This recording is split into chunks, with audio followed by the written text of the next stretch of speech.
Hola, mi nombre es Leonardo Galdames, soy especialista en refrigeración industrial con cerca de 20 años de experiencia en el rubro industrial pesquero y con plantas de amoníaco específicamente.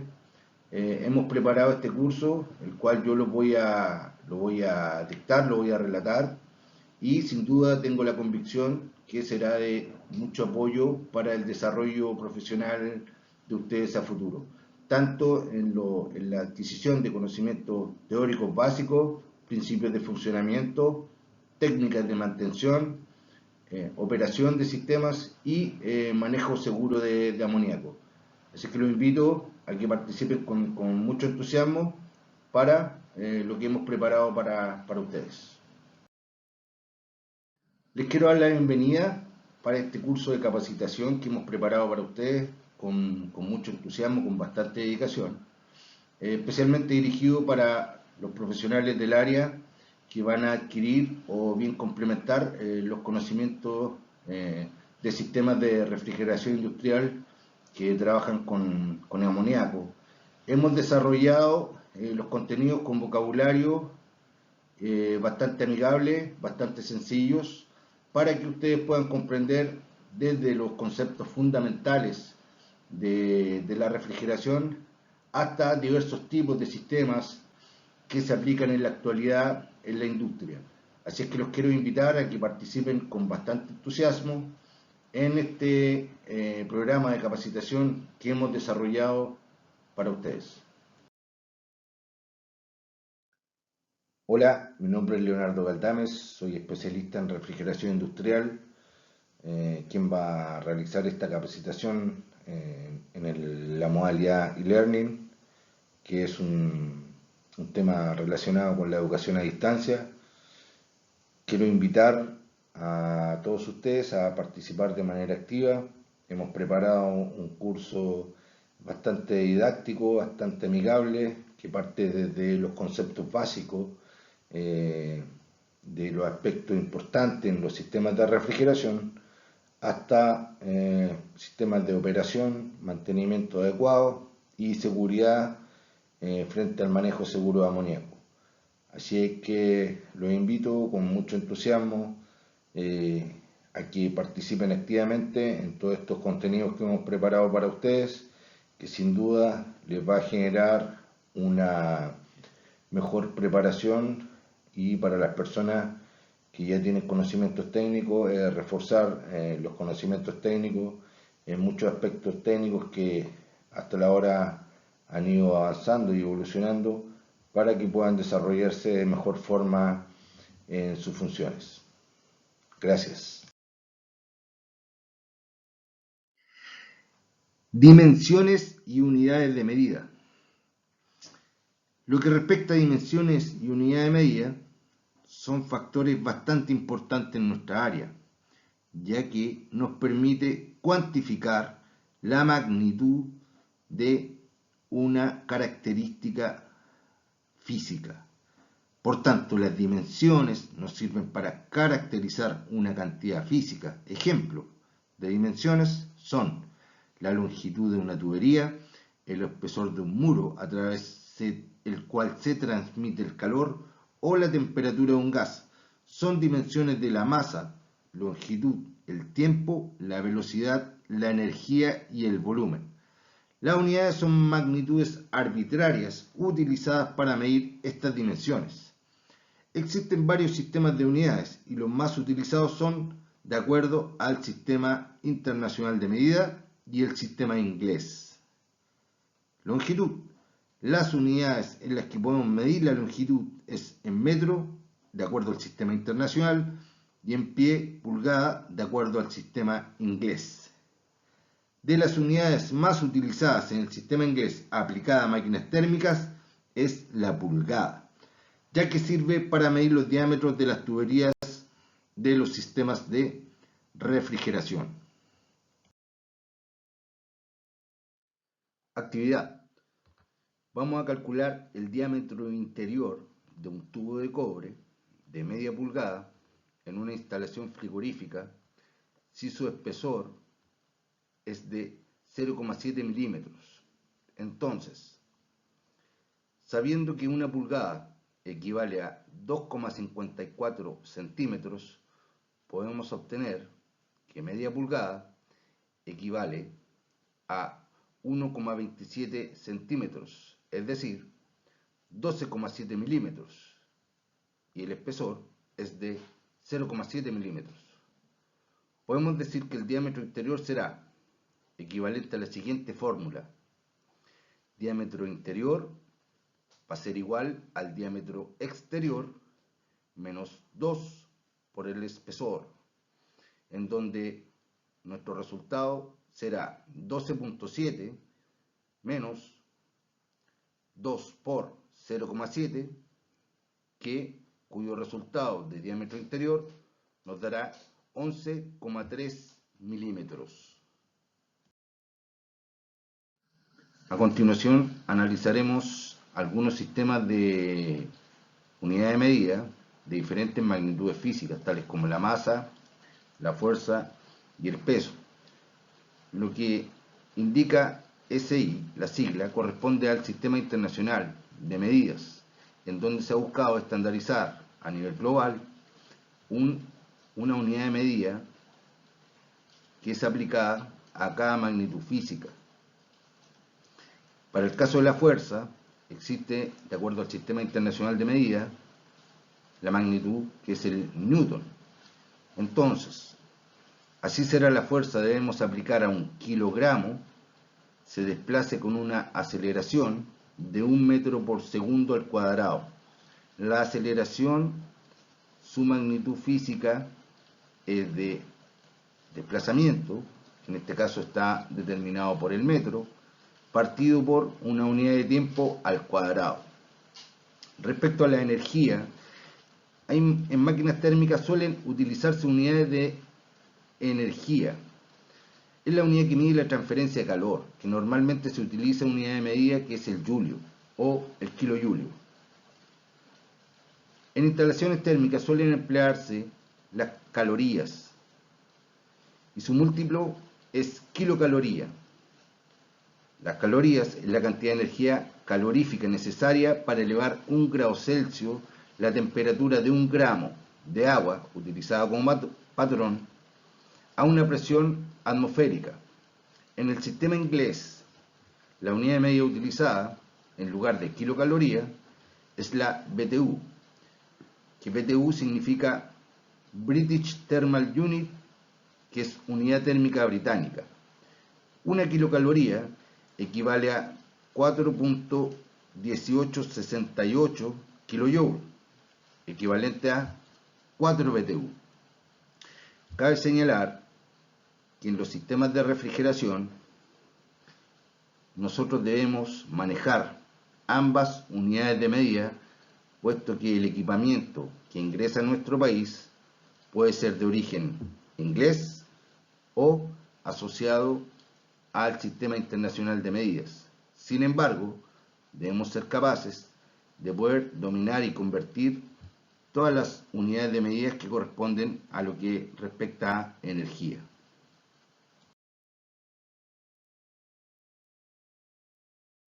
En la siguiente actividad analizaremos la equivalencia de un dato de potencia térmica.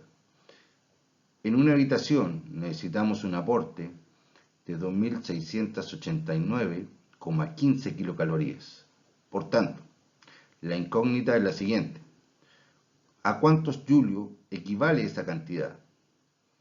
La segunda es: ¿a cuántos BTU equivalen los 2.689,15 kilocalorías?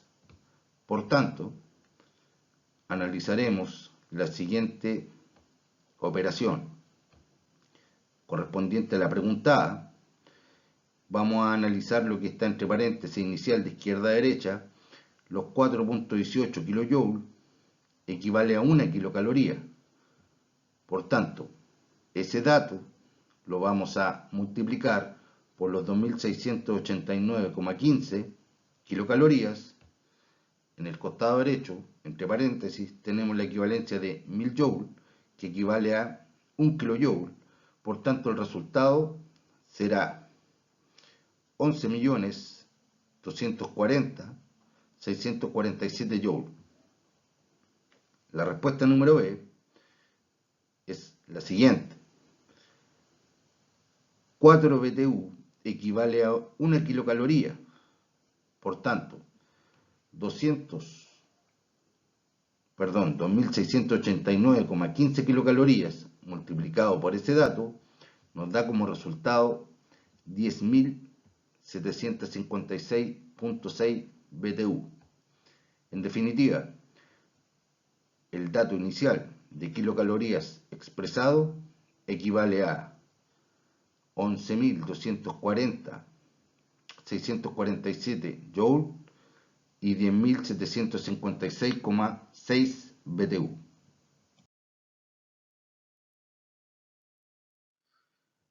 Existen distintas formas de energía en el caso del calor y el trabajo. Por tanto, vamos a atender algunas definiciones. Para el caso de energía, se determina como la capacidad de realizar un trabajo. Todos los cuerpos poseen una energía proveniente de su movimiento molecular dependiendo de la masa y la temperatura. Manifestación última entre la interacción entre las moléculas. Existen diversos tipos de energía, como la energía solar, química, molecular, etc.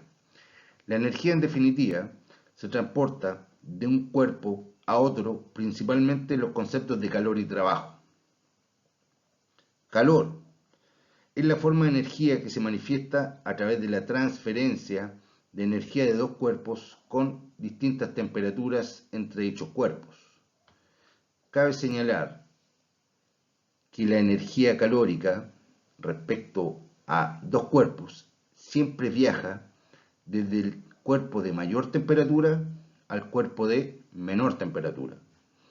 En el caso del trabajo, es una forma de transferir la energía por la que un sistema transfiere la energía a otro mediante la acción de una fuerza.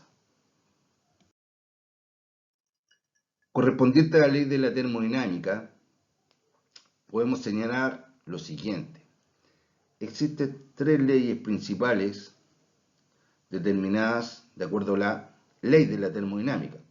La primera ley trata de la conservación de la energía, que podemos enunciar de la siguiente forma. La energía ni se crea ni se destruye, solo se transforma. La segunda ley de la termodinámica, el calor fluye de forma natural de dos cuerpos de más temperatura al de menos temperatura. Y si queremos intervenir ese proceso, necesitamos aplicar energía. Esta aplicación de energía es básicamente lo que nosotros conocemos y es el proceso que genera los sistemas de compresión de vapor y de refrigeración. Por eso los sistemas de refrigeración por compresión de vapor consumen energía eléctrica, a pesar de extraer el calor de los otros objetos, producto de este calor extraído, no es aprovechable respecto a los sistemas de refrigeración. Normalmente el calor disipado es disipado en un medio condensante que no necesariamente pudiéramos aprovechar.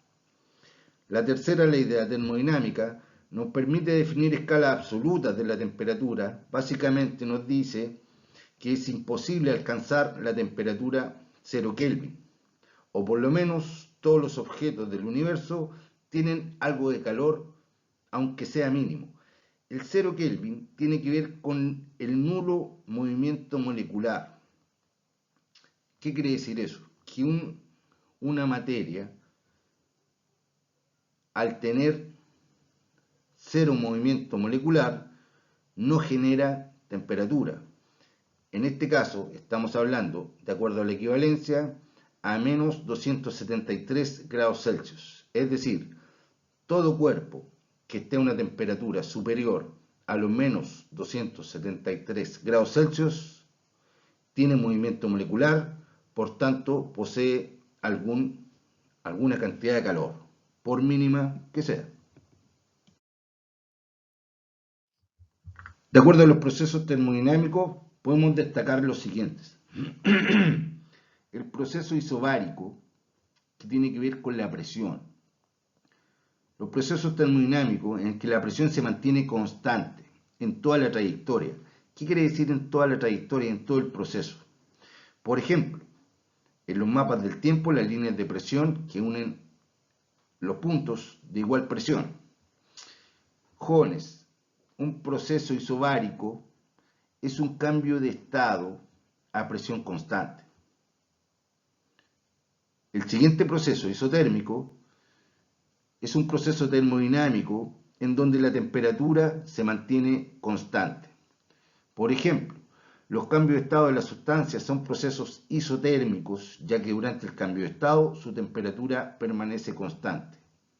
A modo de ejemplo, el cambio de estado del agua líquida al agua sólida, es decir, cuando se convierte en hielo, el proceso de cambio de estado se produce a los 0 grados. Es decir, a modo de ejemplo, ese es un proceso isotérmico. ¿Por qué? Porque su temperatura es constante. En el caso de la evaporación, del cambio de estado de líquido a vapor, en el caso del agua, a presión atmosférica, se produce a 100 grados Celsius. Es decir, ese proceso es isotérmico, temperatura constante. En el caso del proceso adiabático, es un proceso que no intercambia calor con su entorno. Un proceso adiabático es reversible y se conoce como un proceso isoentrópico, es decir, de entropía constante. Los procesos adiabáticos son los procesos de humectación, es decir, aporte de vapor de agua al aire. Sin embargo, no existe transferencia de calor. Solo en este caso se humecta el aire, es decir, se incorpora agua. El proceso isométrico es un proceso termodinámico en el que el volumen se mantiene constante durante toda la trayectoria, durante todo el proceso. Ejemplo, si se suministra calor a una botella de gas, observamos que la temperatura y la presión interna se elevan. Sin embargo, el volumen del gas se mantiene constante.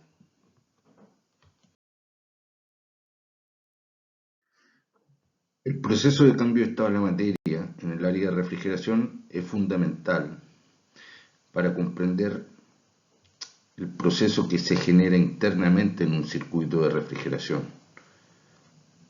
En este caso, a través de este ejemplo didáctico, podemos ver el comportamiento del cambio de fase del fluido, que en este caso es el agua, en función de la temperatura que contiene en cada estado.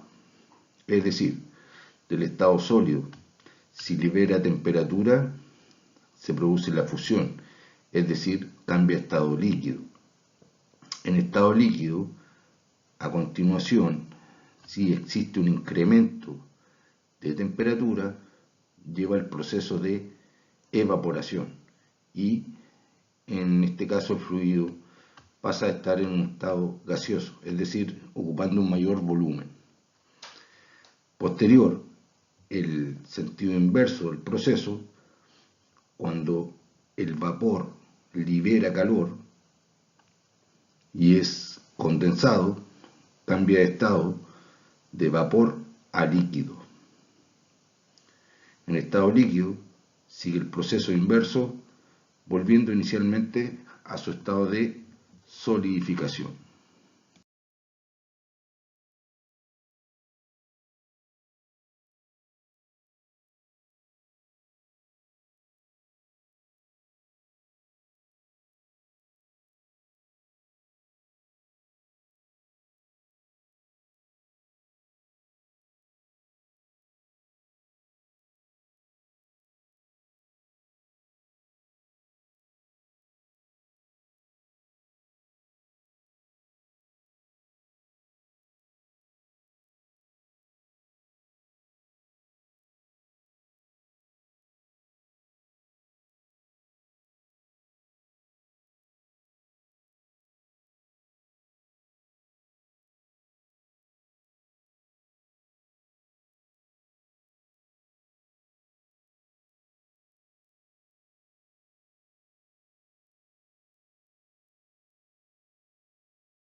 Respecto a la potencia podemos señalar lo siguiente.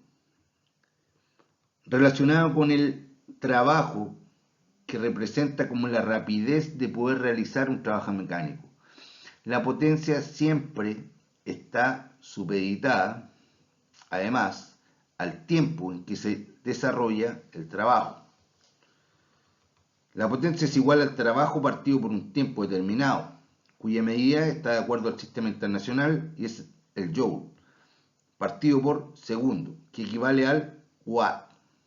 En este caso, un HP equivale a 746 watts. En la unidad de medida del sistema internacional, la potencia, el watt o el vatio, aunque normalmente en las máquinas térmicas utilizamos el múltiplo de kilovatio o kilowatt. Por otro lado, cabe preguntarse, ¿qué relación existe entre la potencia y la energía? La respuesta es sencilla. Podemos considerar que la potencia como energía se transmite por unidad de tiempo. Potencia es igual a energía partido por un lapso de tiempo. Esto da lugar a otra unidad de medida de la potencia que será la kilocaloría partido por hora. En este caso estamos hablando de potencia térmica. Es decir, un kilowatt equivale a 860 kilocalorías por hora. Si queremos expresar la unidad de medida en el sistema inglés, entonces mediremos BTU hora, que equivale a 1 kilocaloría hora es igual a 4 BTU por hora. Ambas medidas nosotros podemos utilizarlas y encontrarlas en distintos equipos que nos van a mencionar la potencia térmica, tanto en kilocalorías como en BTU.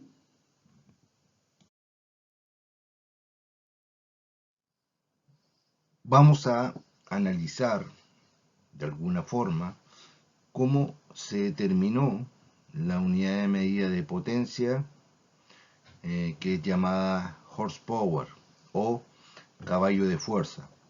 Entonces, a través de este esquema bastante didáctico vamos a comprender cómo ellos realizaron este experimento determinando ese factor y esa unidad de potencia.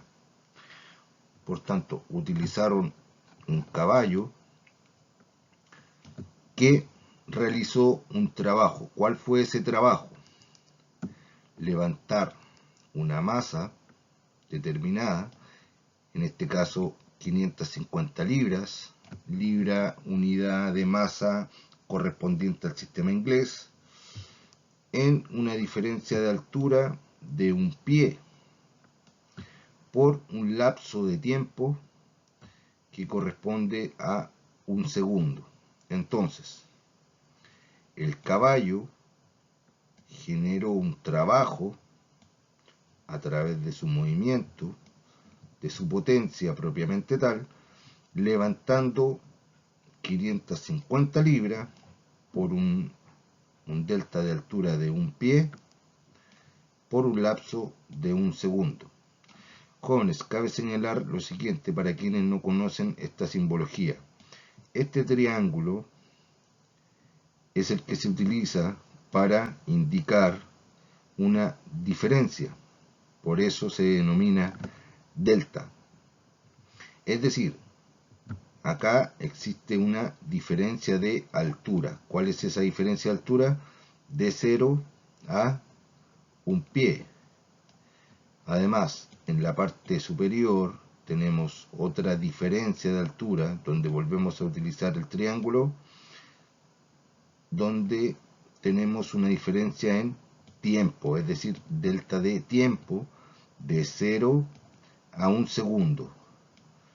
En resumen, determinaron la potencia haciendo que un caballo levantara una masa por una distancia, una diferencia de distancia, es decir, de 0 a un pie, un tiempo determinado, una diferencia de tiempo, es decir, de 0 a un segundo. De esta forma se determinó la potencia que es el caballo de fuerza, llamado comúnmente HP, que equivale a 746 watts. ¿Por qué 746 watts? Porque el 7, digamos, se acerca al número siguiente por decimales y se añade, digamos, y se utiliza el que continúa, es decir, 46. 746 watts equivale un HP de potencia.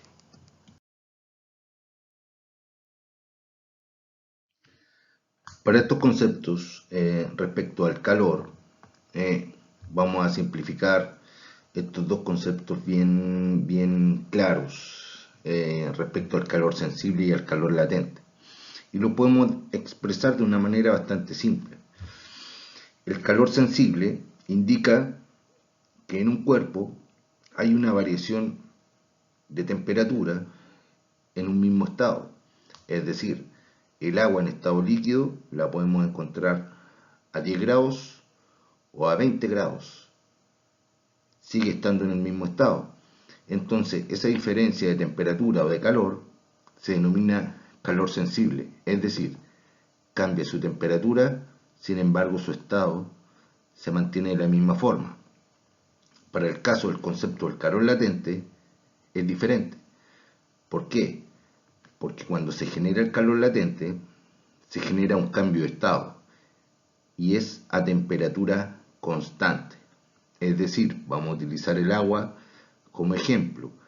El agua se realiza el proceso de fusión de estado líquido a sólido o de sólido a líquido a 0 grados Celsius.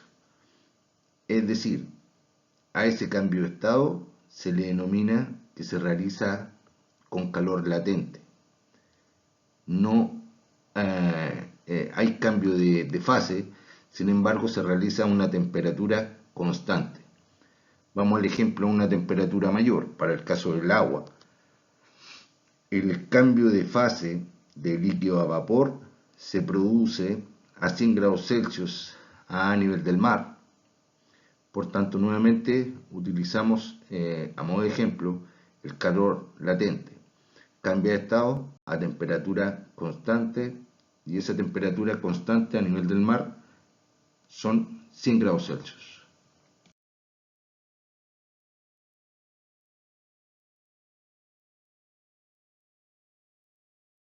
Para medir el calor existen tres principales escalas que reflejan la variación de la temperatura. Vamos a comenzar por la escala de temperatura Kelvin, que la temperatura Kelvin es la utilizada en el Sistema Internacional de Medida para reflejar la unidad de cambio y variación de temperatura. Cuando nosotros determinamos y cuando nosotros hablamos de la escala Kelvin, se habla del cero absoluto. ¿Qué quiere decir eso? Que en el cero absoluto, que en el 0 grado Kelvin, se determinó que no hay movimiento molecular. Sobre esa temperatura, sobre 0 Kelvin, que equivale a menos 273 grados Celsius, sobre esa temperatura hay movimiento molecular. La escala que nosotros ocupamos acá, normalmente, es la escala de grados Celsius. La escala de grados Celsius se determinó en base al comportamiento del agua, es decir, a los 0 grados se realiza la fusión y a los 100 grados se realiza el proceso de evaporación del agua. La escala Fahrenheit normalmente es utilizada en Estados Unidos y en Inglaterra, sin embargo, tenemos que ser capaces de interpretar y realizar una conversión de estos tres tipos de escala y llevarla a la escala que nosotros en la actualidad utilizamos.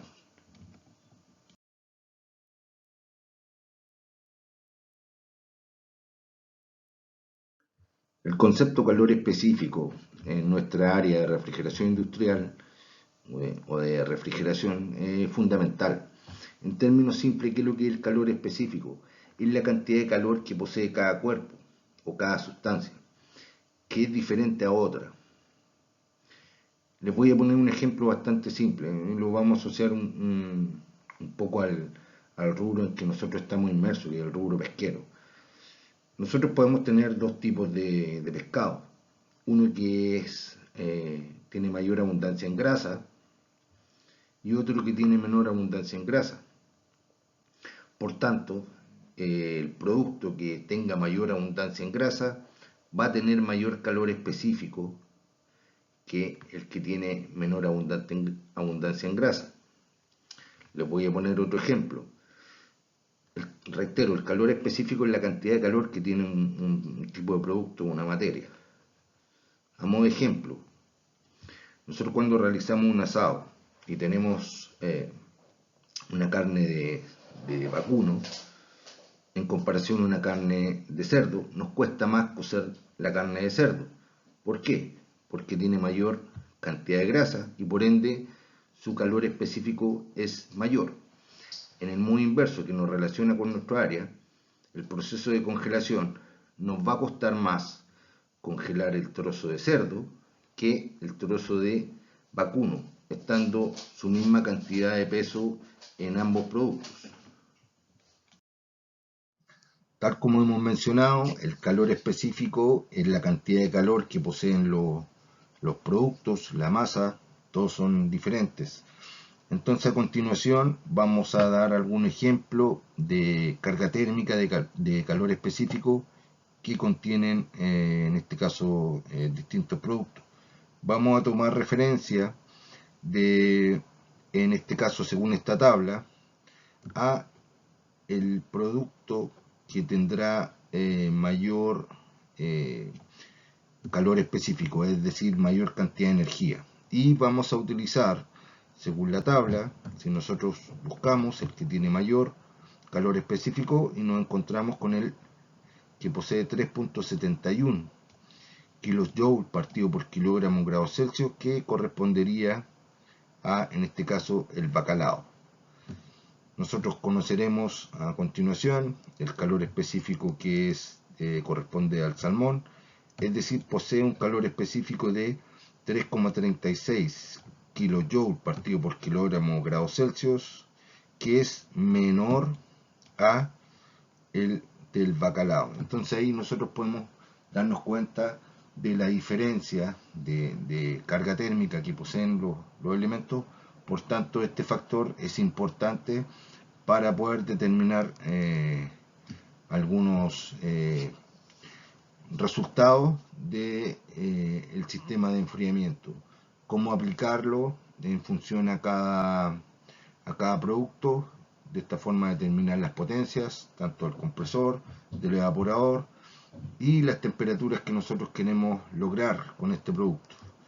Cabe señalar que para nosotros subir un grado, en este caso este calor específico para el salmón está considerado siempre y cuando el salmón esté a 3 grados Celsius, es decir, a 3 grados Celsius tendrá un dato de calor específico de 3,36. Si nosotros queremos añadirle un grado más, es decir, debemos incorporar una carga térmica 3,36 para subir un grado la temperatura de este producto.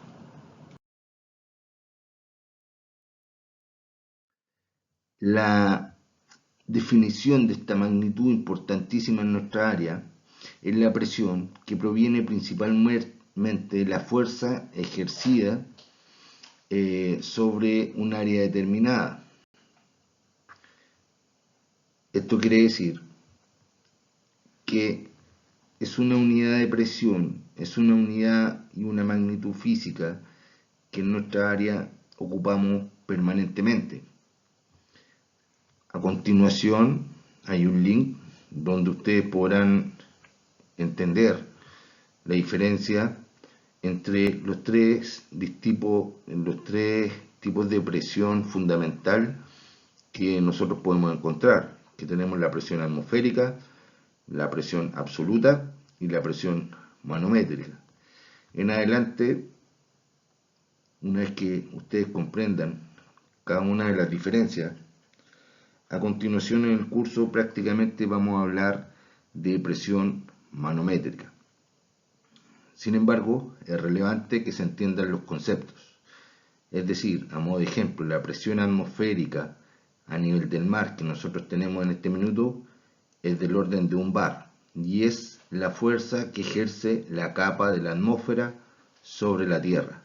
Sin embargo, una presión que nosotros no percibimos. Esa presión atmosférica, equivalente a la presión manométrica de un manómetro común que podemos utilizar en nuestro sistema de refrigeración, tiene una diferencia. Es decir, nosotros podemos tener un manómetro abierto a la atmósfera, sin embargo la presión manométrica nos va a indicar 0. Y eso significa que 0 en un circuito es porque interiormente no hay una presión positiva. Respecto a la presión absoluta, también podríamos hablar de un concepto bastante importante que se utiliza en refrigeración, que es la presión de vacío, es decir, cuando hay depresión, cuando la presión es negativa a partir del 0 manométrico. ¿Qué es la tonelada de refrigeración? Bueno, la tonelada de refrigeración es una medida americana basada en el efecto frigorífico de la fusión del hielo. Por tanto, la ATR, como se le denomina, puede definirse como la cantidad de calor absorbida por la fusión de una tonelada de hielo sólido puro en 24 horas, puesto que el calor latente de fusión de una libra de hielo es de 144 BTU. Recordemos, BTU es British Thermal Unit, que significa unidad térmica británica.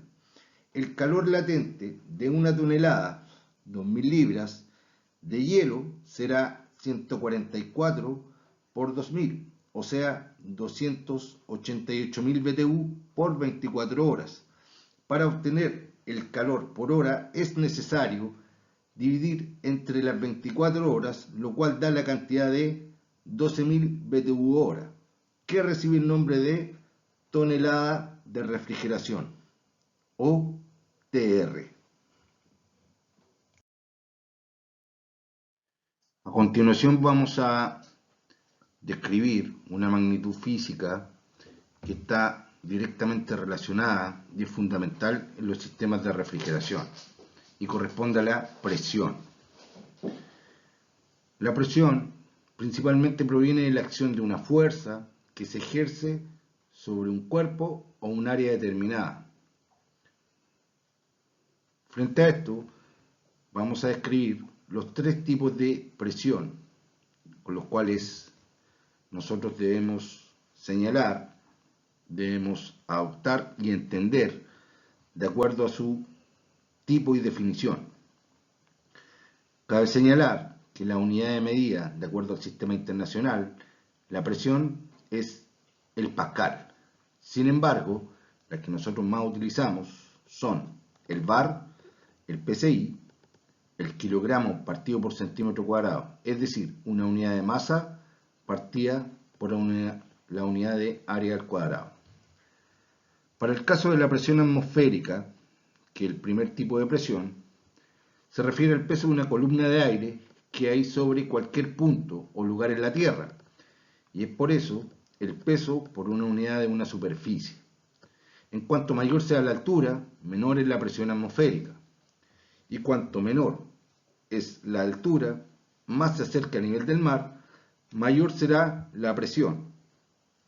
A modo de ejemplo, si nosotros necesitamos hervir agua a nivel del mar, esta hervirá a los 100 grados Celsius, porque está a presión atmosférica. Sin embargo, si nos vamos a la montaña, esta agua va a hervir a menor temperatura. ¿Por qué? Porque hay menor presión. Para el caso de la presión absoluta, su definición es la siguiente. se aplica el valor de presión referido al cero absoluto o al vacío.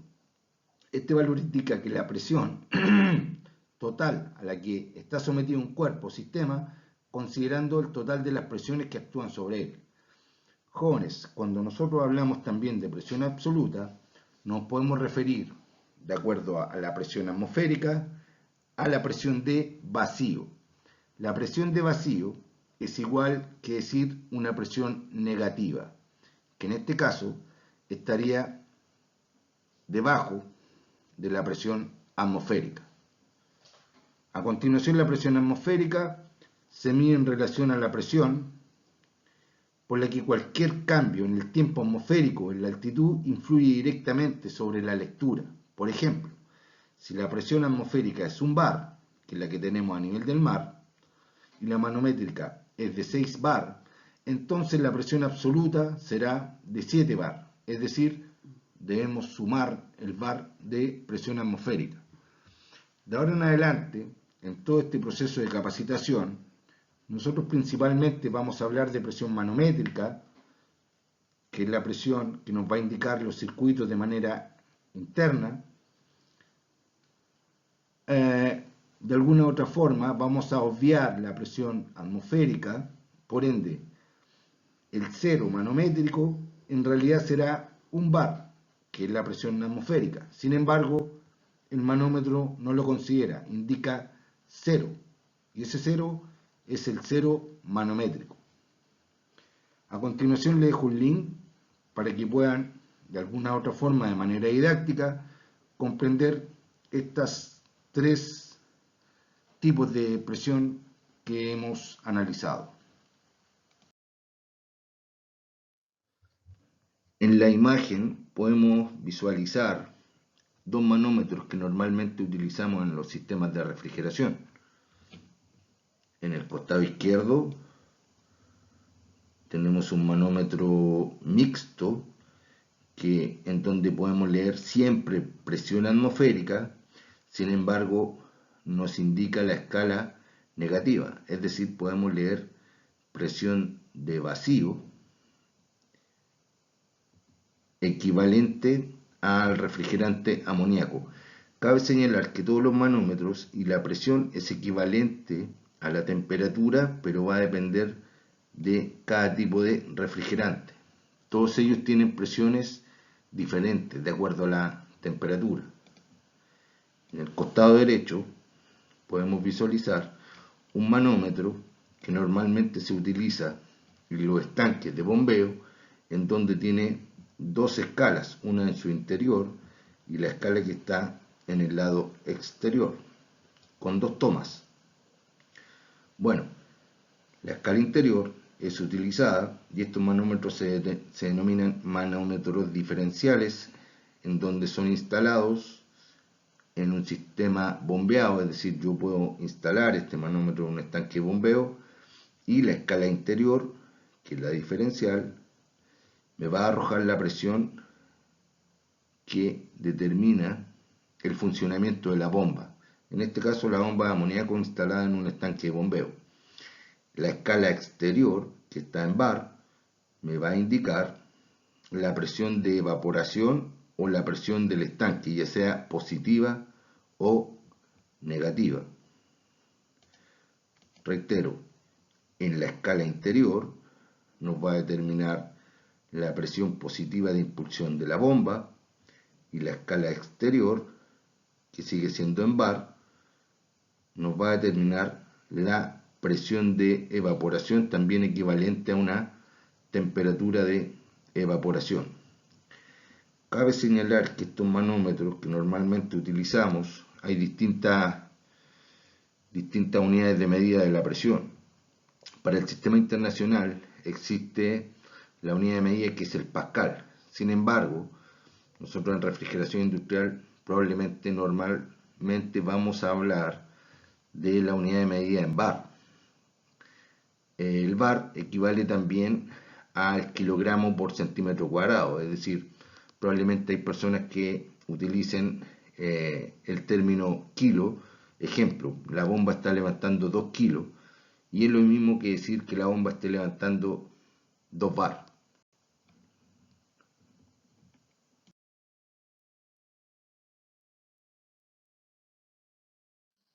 En un sistema de refrigeración hay dos conceptos fundamentales que es relevante conocer y tienen relación con el sobrecalentamiento y el subenfriamiento que podemos encontrar en algunos puntos del circuito de refrigeración. Respecto al sobrecalentamiento, se refiere a la temperatura, entre paréntesis, de calor sensible, es decir, de solo variación de temperatura, de un gas o vapor sobre la temperatura de saturación que corresponde a una presión particular. ¿Cómo mido este sobrecalentamiento? De la siguiente forma. Tomo la lectura de presión en el manómetro, posteriormente la presión equivale a una temperatura X. Ejemplo, 2 bar en un manómetro de amoníaco corresponde a menos 10 grados Celsius, que va a equivaler en este caso al tipo de refrigerante. Posteriormente medimos la temperatura de contacto en el mismo punto en donde se toma la presión.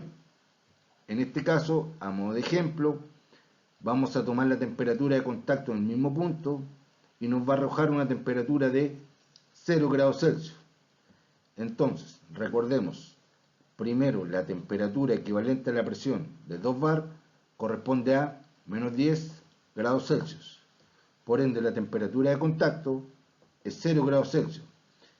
Ante esto podemos señalar que el sistema tiene un recalentamiento de 10 grados. Esos 10 grados, cuando hablamos de sobrecalentamiento, debemos añadirle una K, que quiere decir Kelvin. Sin embargo, la K se relaciona directamente y se asocia a grados de recalentamiento.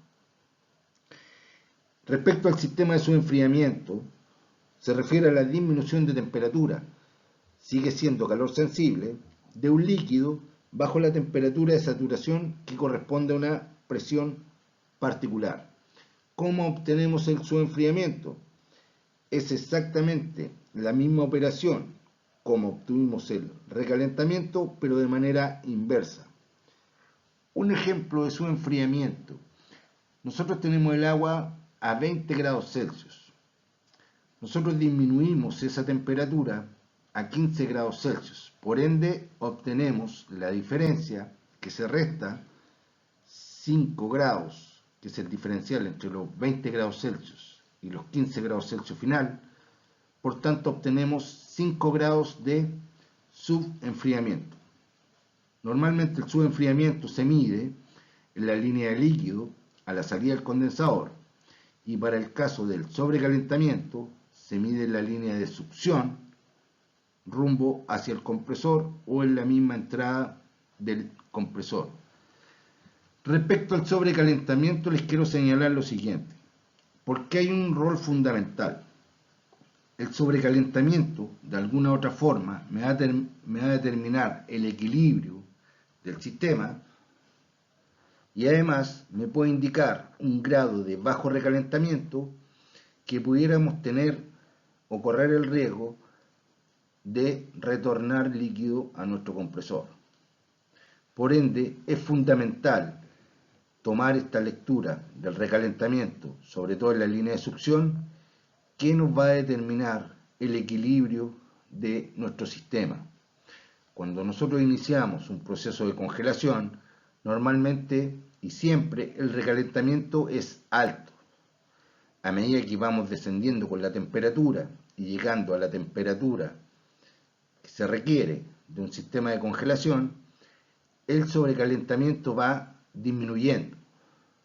Sin embargo, no debe llegar a valores tan bajos, pues además nos está indicando que corremos el riesgo de tener un retorno de líquido al tener un bajo valor de recalentamiento. ¿Cómo medimos el recalentamiento en un compresor? Es bastante práctico, es bastante simple. Medimos la presión en la válvula de servicio de entrada a la succión del compresor. Esa presión va a equivaler a una temperatura, por ende la pudiéramos encontrar en el mismo manómetro o en una tabla de equivalencia presión-temperatura, y convertimos la temperatura de saturación correspondiente a la presión que nosotros tomamos. Ejemplo, en el caso de amoníaco, 2 bar correspondería a menos 10 grados Celsius. Posteriormente, medimos con un termómetro de contacto, con un termómetro de bulbo, o bien utilizamos un termómetro láser, y medimos la temperatura de contacto en la línea, en la tubería, relativamente a una distancia no superior a 30 centímetros, para poder rescatar ese dato de temperatura de contacto, y esa temperatura posteriormente nosotros la restamos a la temperatura equivalente a la presión de saturación, y con esta operación nosotros vamos a determinar el grado de recalentamiento. Ejemplo, nosotros acabamos de mencionar que a modo de ejemplo utilizaremos 2 bar de presión en amoníaco, que va a equivaler a menos 10 grados Celsius, y si nosotros tomamos una temperatura de contacto o una temperatura con un termómetro láser, y ese termómetro nos indica 2 grados Celsius, por tanto habrá 12 grados de recalentamiento. Jóvenes, cabe señalar que esta diferencia se utiliza en una escala similar a la escala del tiempo. Es decir, si yo resto la diferencia de la temperatura positiva, que fueron los 2 grados, en función de los menos 10 grados, tengo una diferencia de temperatura de 12 grados y no de 8, como alguien quizás pudiera asimilarlo. Reitero, debemos ocupar la referencia de diferencia similar a como lo hacemos en una escala de temperatura. Es decir, del menos 10 llegaremos al 0 y del 0 a los 2 grados positivos. Por tanto, la diferencia de temperatura será de 12 grados y eso equivale a 12 grados de recalentamiento. En este esquema nosotros vamos a ver algunos puntos en donde vamos a utilizar y ejemplificar cómo vamos a medir el recalentamiento. Tal como lo analizamos en la presentación anterior, ya tenemos un esquema, digamos, más elocuente, en donde vemos todo el circuito de refrigeración. Comenzamos por identificar los puntos. Compresor, tenemos línea de descarga, nos vamos al condensador, posteriormente recibidor de líquido, seguimos el circuito, nos encontramos con un filtro, válvula de expansión, evaporador y línea de succión. Ahí hemos identificado el circuito cerrado de refrigeración. Ahora vamos a volver al ejemplo. Hemos tomado una temperatura medida de, en el caso de la succión, en el punto 16, donde hemos medido 8 grados Celsius. Sin embargo, la temperatura equivalente a la presión, que son 16 psi correspondiente al refrigerante 134A, corresponde a una temperatura de evaporación de menos 9 grados Celsius.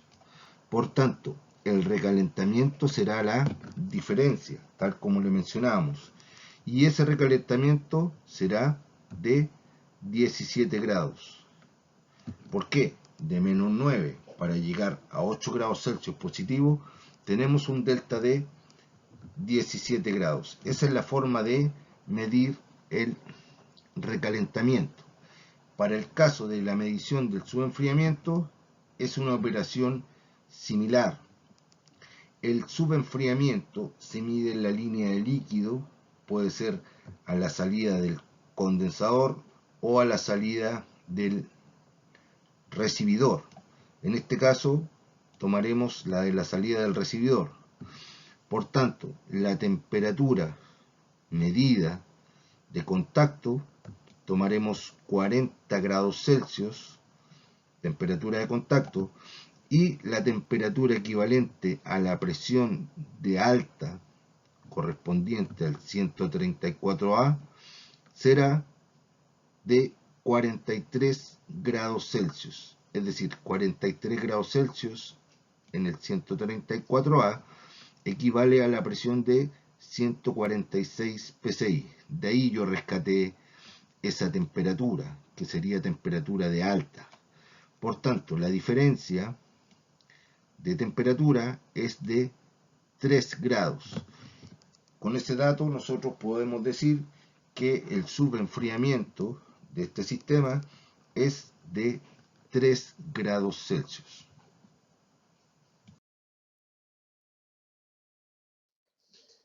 Existen principalmente tres métodos de transferencia de calor.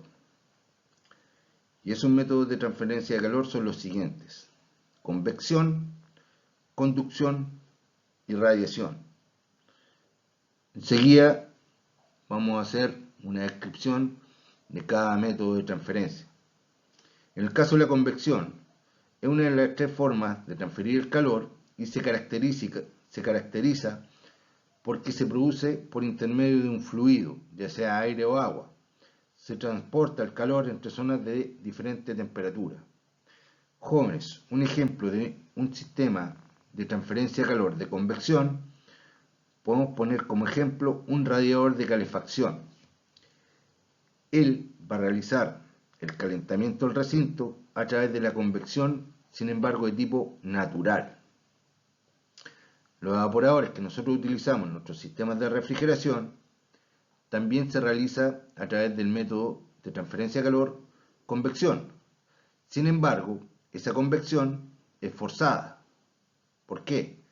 A raíz del funcionamiento de los ventiladores axiales, nosotros vamos a forzar la convección y de esta forma facilitar la transferencia de calor.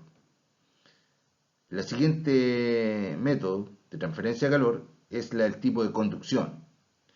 La conducción es un mecanismo de calor de transferencia entre dos sistemas basado en el contacto directo entre sus partículas en función de la diferencia de temperatura. Recordemos, siempre el calor viaja del cuerpo de mayor temperatura al de menor temperatura.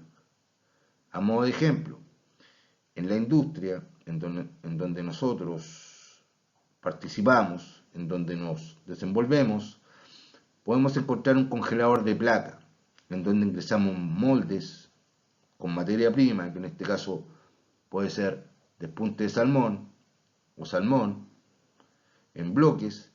Por tanto, la transferencia de calor se realiza por el contacto directo entre el bloque y la placa que tiene menor temperatura. ¿Cómo funciona este tipo de transferencia? El calor que tiene el bloque en contacto directo con la placa hace hervir el fluido que está en su interior. Reitero, a través de la conducción tenemos la transferencia de calor. El siguiente método de transferencia es la radiación por medio de ondas electromagnéticas.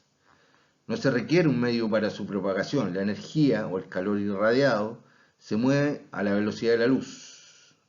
El calor irradiado, en este caso por el Sol, se puede intercambiar entre la superficie solar y la superficie de la Tierra sin calentar el espacio de transición, es decir, sin calentar el aire. Por ende, a ese método se denomina método de transferencia de calor por radiación.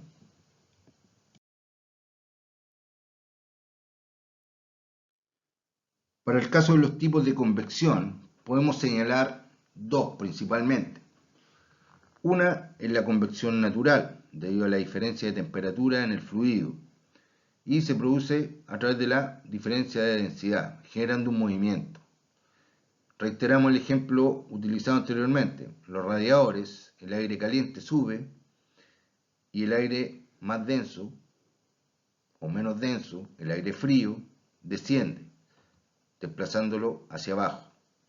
Recordemos que el aire caliente tiende a subir porque es más liviano y el aire pesado tiende a bajar. En el caso de la convección forzada es donde nosotros utilizaremos para generar un movimiento del fluido medio externo, como puede ser en este caso un ventilador, una bomba o el viento, que consigue de esta manera la transmisión de calor más rápida. Por ejemplo, a ello, el aire dentro de un túnel de congelación. Es decir, nuestro ventilador axial realiza la convección forzada para facilitar el intercambio de calor en nuestro intercambiador, que será el evaporador.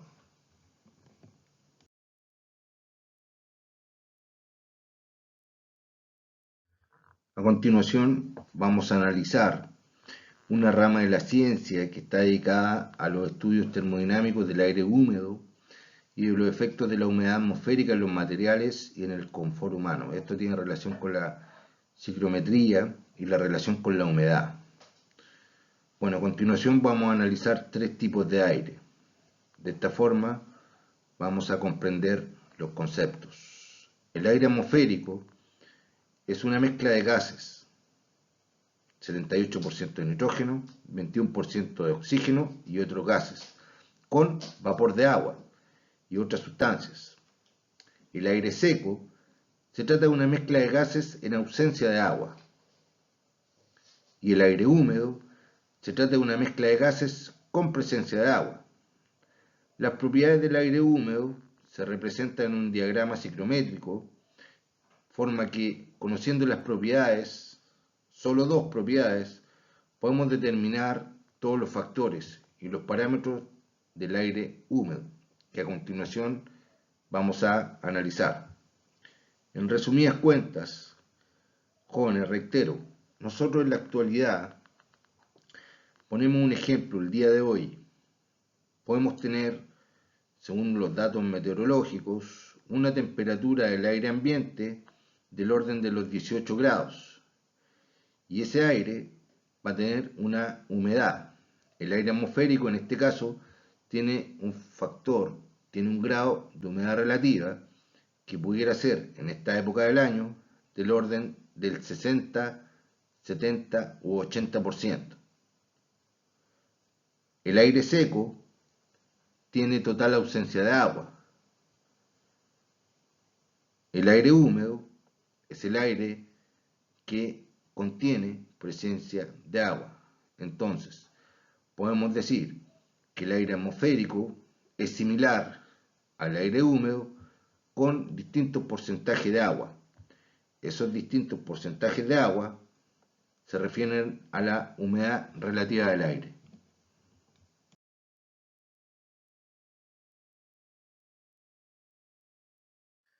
Para el caso de las características del aire, se describen diversas características fundamentales que son esenciales para, en este caso, poder determinar la composición del aire en cuanto a su característica de temperatura y porcentaje de agua, que tiene relación directa con la humedad. En base a ello podemos señalar lo siguiente, que la humedad absoluta es la relación entre la masa de vapor de agua y la masa de aire seco.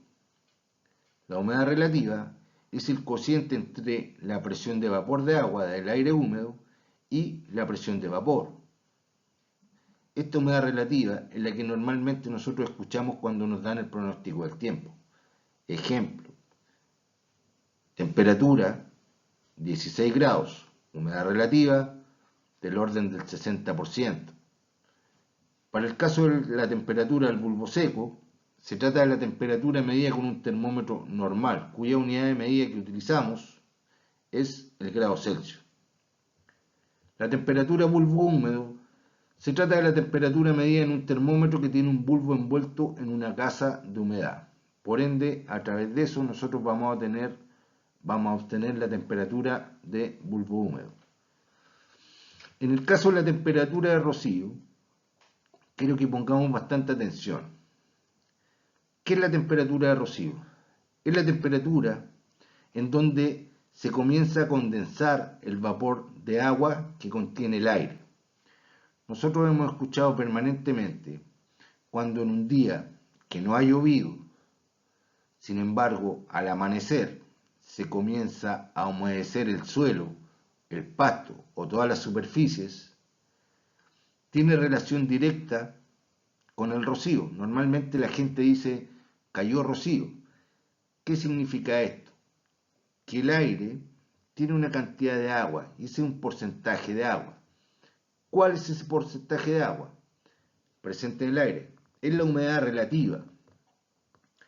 Ahora, ¿cómo se produce el rocío? Según el diagrama ciclométrico, nos permite determinar y descubrir, saber cuánto es la variación de temperatura que necesita un aire para llegar a su punto de rocío. Es decir, cómo nosotros logramos llegar al punto de rocío o también condensar el agua presente en el aire a través del enfriamiento. En este caso, cuando se produce el punto de rocío y se condensa el agua en la superficie, quiere decir que ese aire a una temperatura X, con un porcentaje de humedad relativa X, descendió su temperatura, que hizo incrementar el porcentaje de humedad, llevándolo al 100%, llevándolo a la curva de saturación y condensando el agua que está presente en el aire, que en definitiva es la humedad. Entonces, en términos simples, ¿cómo nosotros llegamos o logramos llegar a la temperatura de rocío de un aire X con una humedad X? Disminuyendo su temperatura a través del enfriamiento.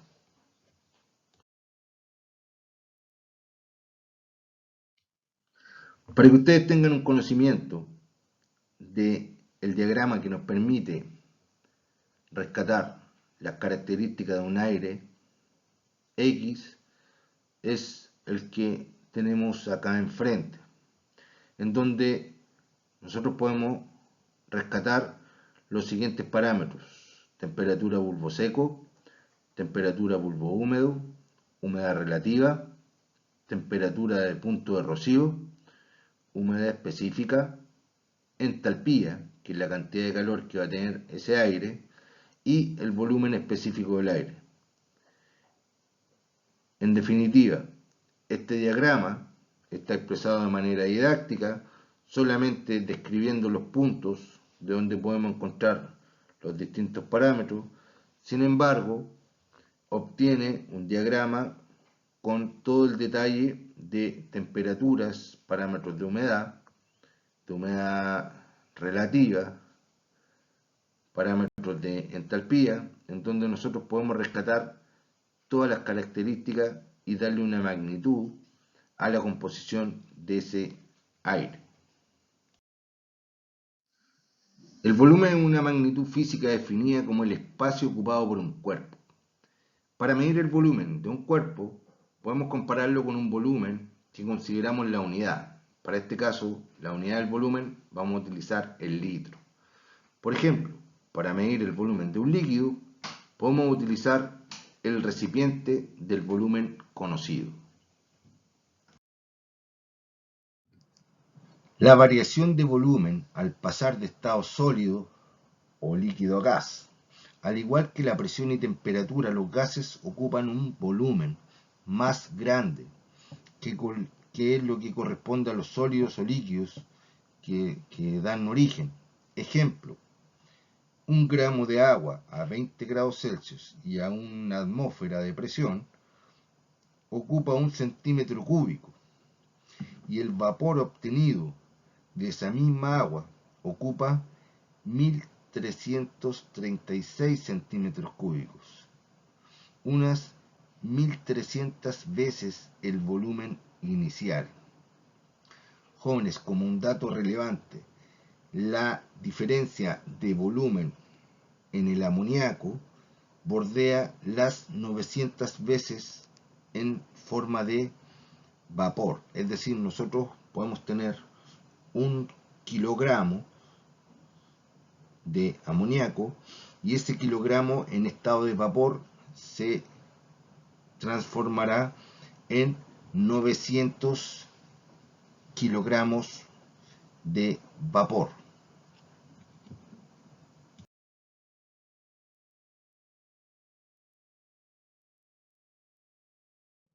La densidad es una magnitud escalar que permite medir la cantidad de masa que hay en un determinado volumen de una sustancia.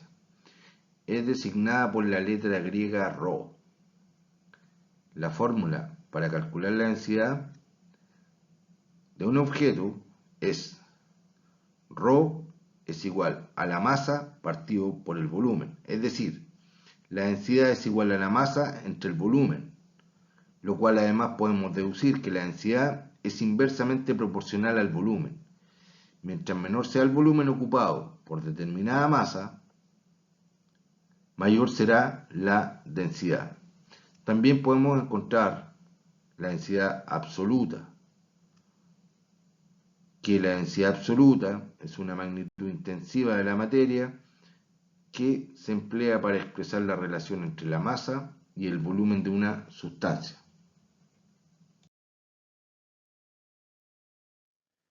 Bueno, la entalpía se refleja normalmente en un diagrama de presión-entalpía, o también denominado un diagrama de Molière.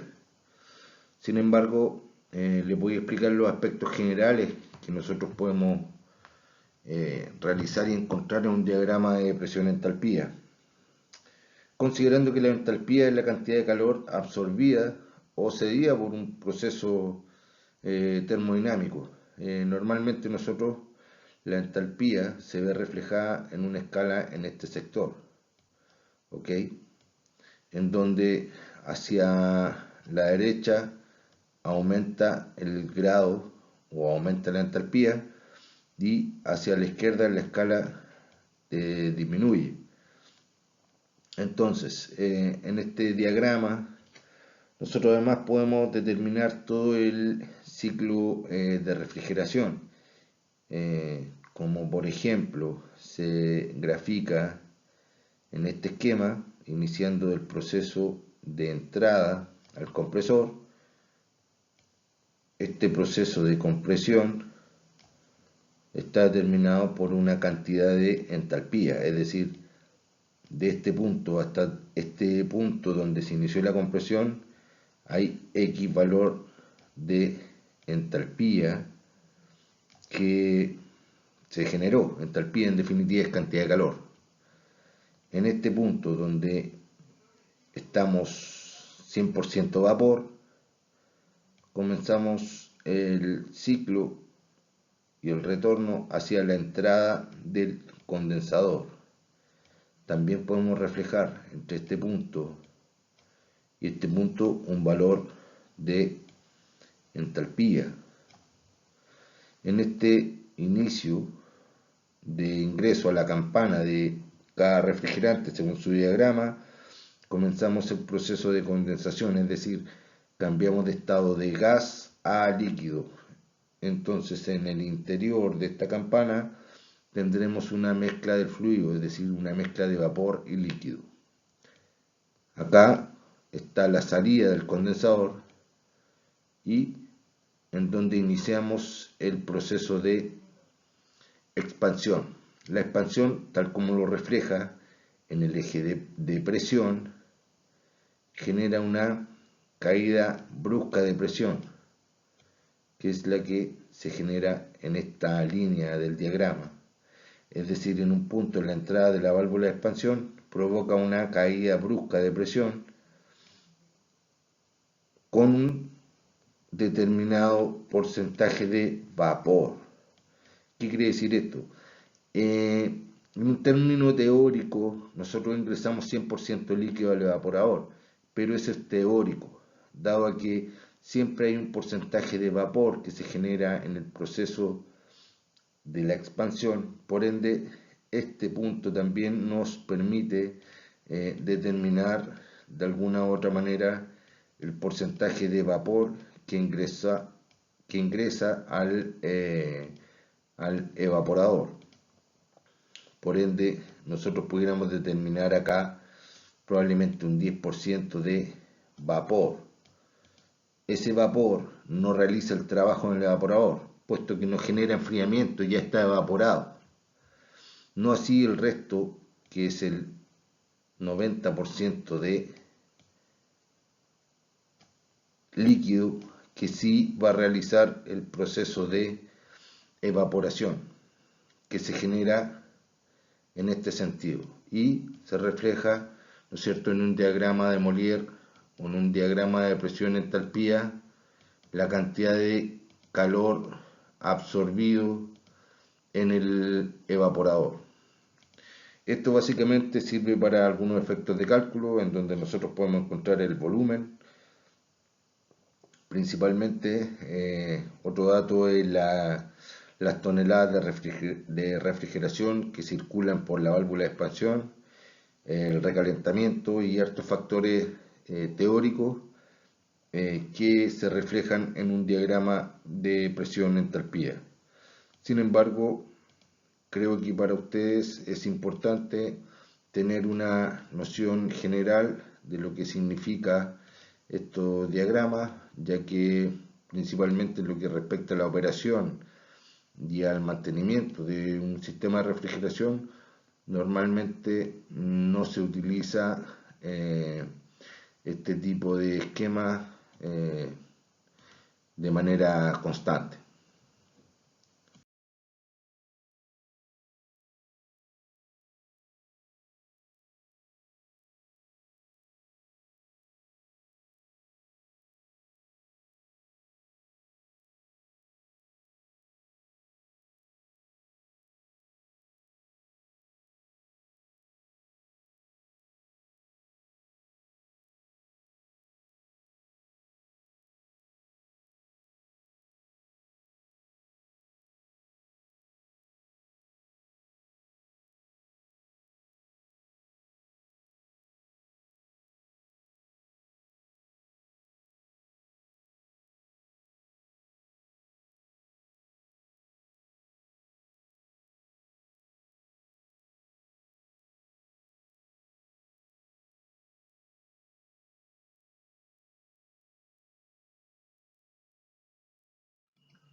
Acá tenemos un circuito básico de refrigeración, sin embargo con algunos componentes que a continuación ustedes ya van a comenzar a aprender y a conocer su funcionamiento. Sin embargo, están incorporados en este circuito de refrigeración básica.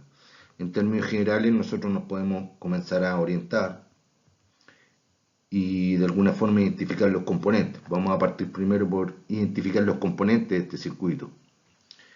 Entonces vamos a partir inicialmente por el compresor, a continuación en sentido de flujo tenemos el separador de aceite, el condensador, cuyo medio de condensación es el aire, porque consta de un ventilador axial. Posteriormente, como accesorio o componente, tenemos el recibidor de líquido. A continuación, un filtro deshidratador,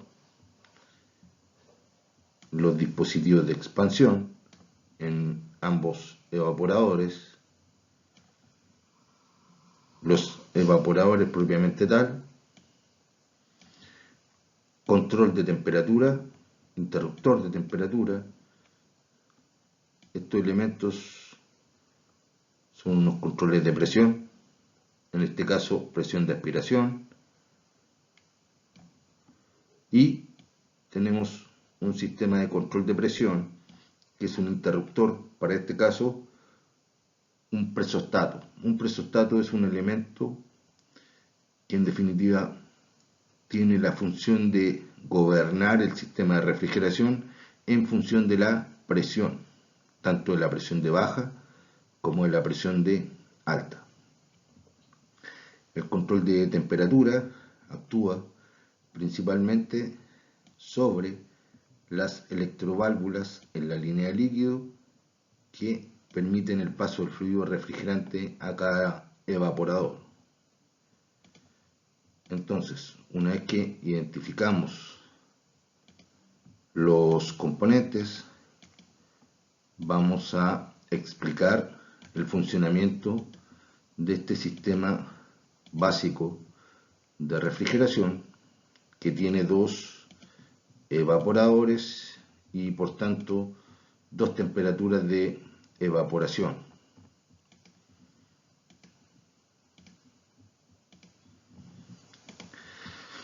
Inicialmente vamos a comenzar por el compresor, un compresor de tipo hermético, reciprocante o de pistón. El término reciprocante y de pistón es similar, es hablar exactamente de lo mismo. También podemos denominarlo compresor alternativo. Entonces, en este caso, este elemento es el encargado de generar la diferencia de presión en el circuito. Posteriormente tenemos la línea de descarga, que es alta presión y alta temperatura. La presión y temperatura de un circuito de refrigeración va a depender del tipo de refrigerante que se utilice. No es igual la temperatura y presión de todos los refrigerantes, existen diferencias. Reitero, va a depender del tipo de refrigerante que utilicemos. Sin embargo, siempre en esta línea de descarga vamos a tener alta presión y alta temperatura, sea cual sea el tipo de refrigerante. Posteriormente tenemos un separador de aceite, cuya función es separar el aceite del refrigerante en la línea de descarga.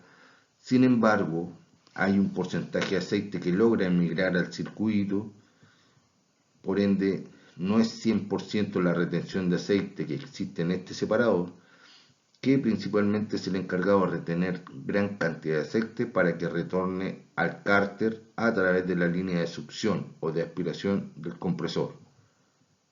El aceite cumple la función principal en un sistema de refrigeración de lubricar el trabajo del compresor, de permitir la lubricación. Por ello es importante un separador de aceite en un sistema de refrigeración. Posteriormente continuamos con la línea de descarga, que nos va a llevar al condensador. En este elemento fundamental y principal de un sistema de refrigeración se genera el intercambio de temperatura, en donde es expulsado el calor hacia el medio condensante. En este caso nuestro medio condensante es el aire, que permite cambiar el estado del fluido de gas caliente a alta presión y a alta temperatura a líquido a alta presión. Acá se produce el denominado calor latente, es decir, se genera un cambio de estado a una temperatura constante. Posterior a ello, una vez que el condensador hizo su trabajo, es transportado hasta un recibidor. Este recibidor es el encargado de generar un stock de líquido permanente en función de la demanda del líquido refrigerante del circuito. Posterior a ello, seguimos con el trayecto del fluido refrigerante hacia los evaporadores, en donde nos encontramos con un filtro deshidratador, cuya función principal es atrapar partículas que puedan haber estado en el montaje, o también humedad que se transforma en gotas de agua. Es decir, este filtro tiene dos funciones: capta las partículas y va a captar también las partículas de agua. ¿Por qué? Porque es un filtro deshidratador, es decir, va a deshumectar el agua que por ese motivo pudo ingresar al sistema en el periodo o en el proceso de montaje. Una vez que atraviesa el filtro deshidratador, tenemos un elemento que bastante importante y que nosotros también lo vamos a encontrar en un sistema de refrigeración industrial, que es un visor de líquido. Esto nos permite ver el nivel y la cantidad de líquido que tiene el sistema de refrigeración. Continuamos con el flujo y nos encontramos con dos controles de flujo utilizados en este circuito. Estas son electroválvulas.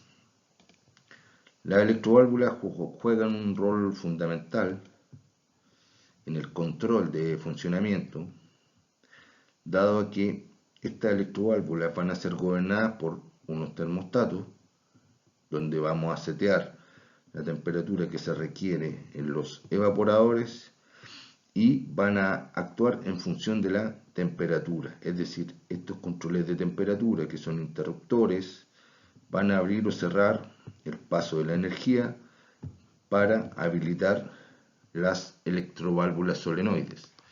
Cabe señalar que las electroválvulas solenoides son del tipo normal cerrada. ¿Qué quiere decir eso? Que sin presencia de energía, las electroválvulas se encuentran cerradas al paso de refrigerante.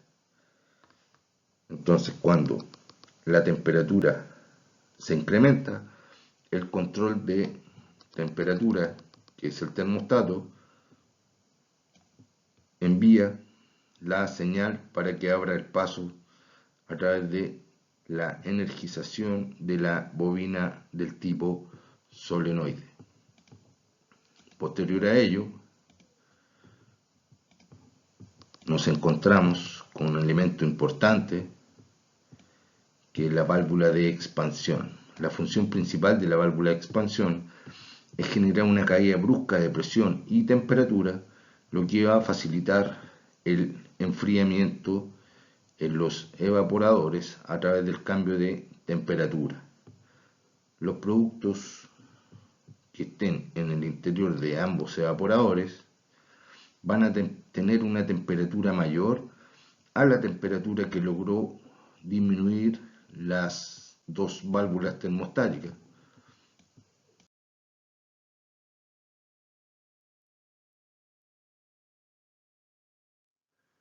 Una característica fundamental que debe poseer un refrigerante para nuestro sistema de refrigeración es poseer una baja temperatura de evaporación. Ejemplo, el amoníaco que nosotros utilizamos en nuestro sistema de refrigeración industrial tiene una temperatura de evaporación de los menos 33 grados Celsius. ¿Qué quiere decir eso? Que sobre esa temperatura podemos encontrar el fluido en estado de vapor o se comienza a evaporar. Otro ejemplo para el caso del R22 como refrigerante, cuya característica es favorable, es que tiene una temperatura de evaporación del orden de los menos 40 grados Celsius. Entonces, es una característica bastante importante que los refrigerantes que utilizamos tengan una baja temperatura de evaporación.